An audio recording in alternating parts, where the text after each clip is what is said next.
मला एका गोष्टीचा अजून आनंद आहे की शेवटी सेमीकंडक्टर इंडस्ट्रीवर नेहमी एक आरोप होतो की सस्टेनेबिलिटीकडे थोडं दुर्लक्ष या इंडस्ट्रीचं होतं, कारण ही पॉवर इंटेन्सिव्ह आहे, ही वॉटर इंटेन्सिव्ह आहे. पण आरआरपीने त्याच्याकडे देखील लक्ष दिलेलं आहे. आणि आम्ही ज्यावेळेस आतमध्ये सगळा आढावा घेत होतो त्यावेळी आम्हाला सांगण्यात आलं की या ठिकाणी डिसॅलिनेशनच्या माध्यमातून पाणी वापरलं जातं आहे.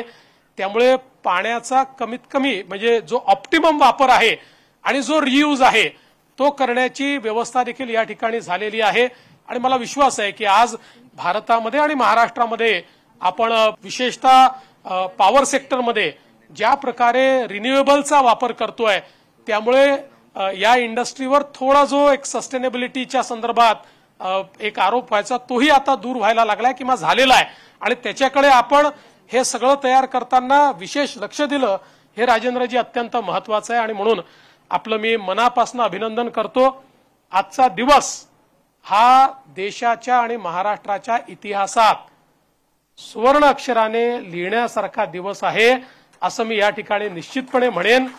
कारण सेमीकंडक्टर इंडस्ट्रीची हिस्ट्री भारताची पुढच्या 10 वर्षानंतर भारत जेव्हा या इंडस्ट्रीमध्ये अग्रसर असेल त्यावेळी ज्यावेळेस ही हिस्ट्री वाचली जाईल त्यावेळी या ठिकाणी राजेंद्र चोडणकरजी आणि अर्थातच त्यांना गाईड करणारे काकोडकरजी आणि त्यांना सपोर्ट करणारे तेंडुलकरजी अशा सगळ्यांचं नाव हे निश्चितपणे मला असं वाटतं यामध्ये अगदी सुवर्ण अक्षराने लिहिलं जाईल.